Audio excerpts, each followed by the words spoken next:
Essa é a novidade da semana da Netflix e é mais um filme também de espaço. Então a Netflix ela aposta muito nos gêneros e subgêneros ligados à ficção científica e aqui a gente tem mais um exemplar. Será que vale a pena ou será que é só mais um filme genérico sobre espaço?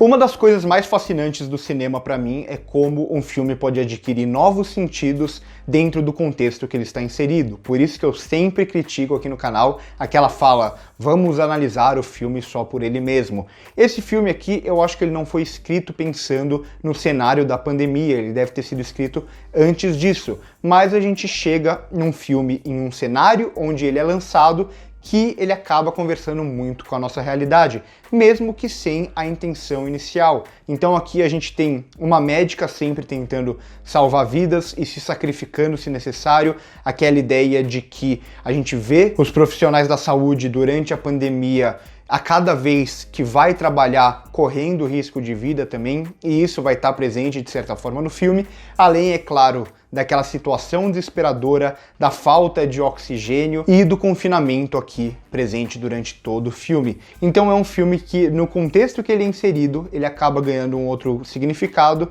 que eu acho muito interessante. Esse é um filme dirigido pelo Joey Pena e que tem como grandes nomes no elenco aqui a Toni Collette e a Anna Kendrick, que é a real protagonista do filme. E a premissa é muito simples, 3 pessoas vão para o espaço com o objetivo de começar a criar a vida em Marte para poder ser um futuro lar para os habitantes da Terra. A gente não sabe exatamente o que está acontecendo na Terra e a gente já começa o filme com a partida dessas 3 pessoas até o momento que a gente descobre que tem um 4º passageiro que estava preso ali dentro da nave e a partir daí começam a surgir os problemas. É uma premissa, de certa forma, um pouco batida, que é bastante recorrente, tanto a ideia de habitar Marte, a gente já viu isso 1 milhão de vezes em filmes de ficção científica ou de futuro distópico, e também essa ideia de ficar preso no espaço, a claustrofobia do espaço, que é sempre muito bem trabalhada, né? Sempre uma premissa muito boa, porque a gente está falando de um lugar onde não tem volta, você não consegue voltar para a Terra,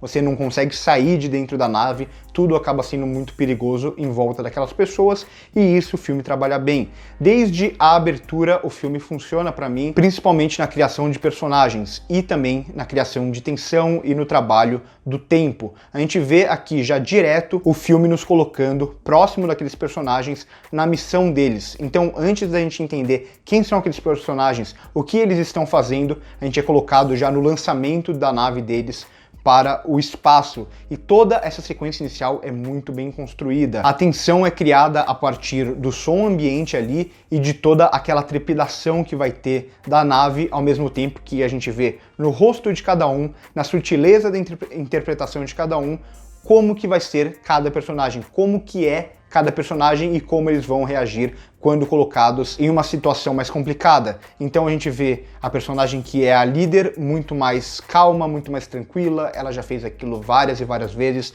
ela sempre vai estar mais tranquila na hora de tomar uma decisão. A gente vê a protagonista, que parece saber da pressão que ela vai enfrentar, mas ao mesmo tempo ela consegue reagir bem a isso.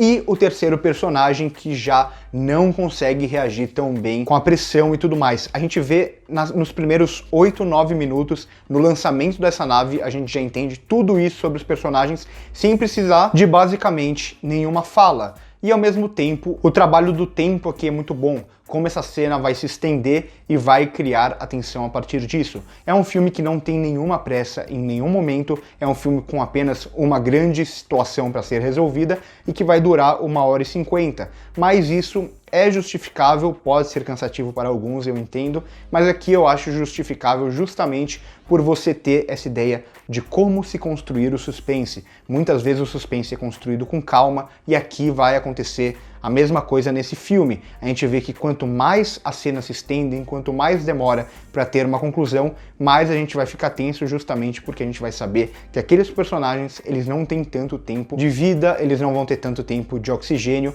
e com isso a direção vai ter muita calma para passear por todos aqueles espaços, com a câmera sempre flutuando, fazendo a gente conhecer aquele espaço, conhecer aqueles personagens, e ao mesmo tempo fica tenso porque a gente quer que eles resolvam aquilo muito rápido, porque a gente sabe que eles não têm tanto tempo para resolver aquele problema. Além disso, o filme faz uma subversão que eu acho muito interessante. A gente tem aqui já no título e também quando aparece aquele quarto personagem e toda a bagagem que a gente tem de filmes no espaço, de filmes como, por exemplo, Alien, que a gente tem uma tripulação ali e alguém matando aquela tripulação, ou o recente Vida, por exemplo, a gente sempre cria essa expectativa. E aqui o filme vai subverter isso e apresentar esse quarto personagem como uma pessoa muito boa. E é isso que faz o filme funcionar. Essas 4 pessoas aqui são muito boas. A gente, logo de início, a gente já compra toda a personalidade delas e a gente sabe que a situação que elas têm que resolver é muito complicada. Só que, mais uma vez, a direção ela tem muita calma para apresentar essas informações.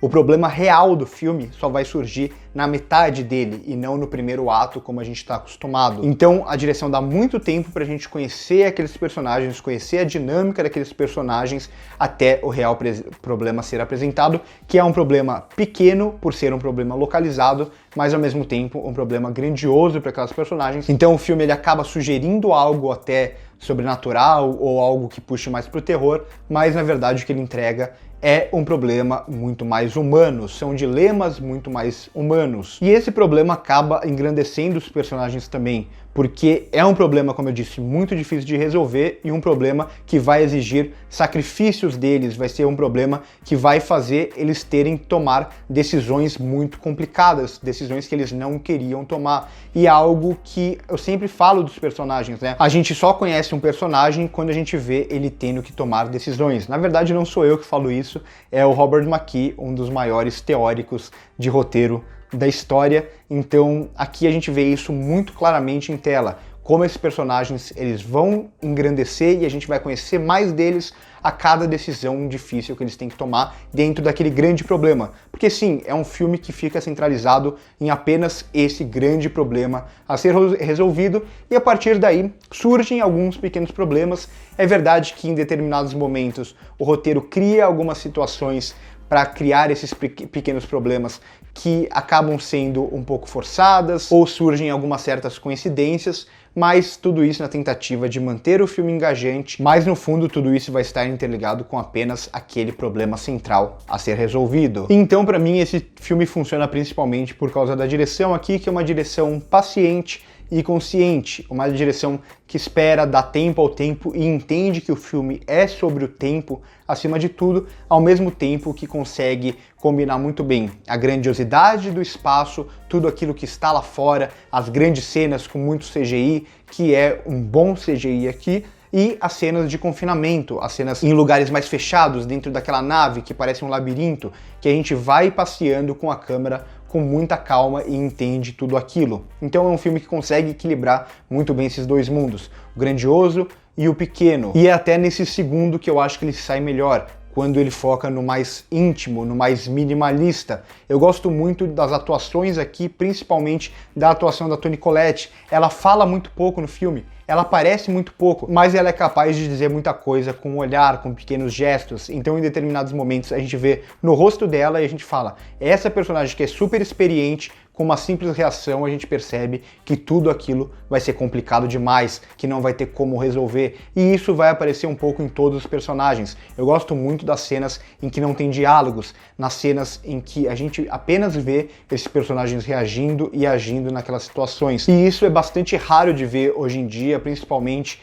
em filmes de maior divulgação e tudo mais, que parece que tudo tem que ser muito corrido, tudo tem que ser muito expositivo. Aqui esse filme ele vai dar tempo ao tempo e ele vai focar nos gestos, nas pequenas ações. Isso é muito interessante e é onde o filme me ganhou principalmente. Claro, não é um filme original, a gente já viu filmes parecidos, a temática abordada, a premissa e tudo mais, mas eu acho que dentro de um campo comum a gente tem aqui uma obra que sabe muito bem o que está fazendo, sabe muito bem o que quer apresentar e que tem um foco muito grande no drama desses personagens, que é extremamente necessário para o filme funcionar. Comentem aqui embaixo o que vocês acharam, se vocês gostaram dessa nova estreia da Netflix. Curte o vídeo se gostou, se inscreve no canal se ainda não é inscrito e passa aqui no primeiro comentário fixado que tem todas as nossas outras redes sociais. A gente produz críticas mais curtas com Instagram também. A gente também tem um podcast com episódios semanais, com vários conteúdos completamente diferentes aqui do canal, que é sempre muito legal de gravar e sempre muito interessante. Por hoje é isso e corta!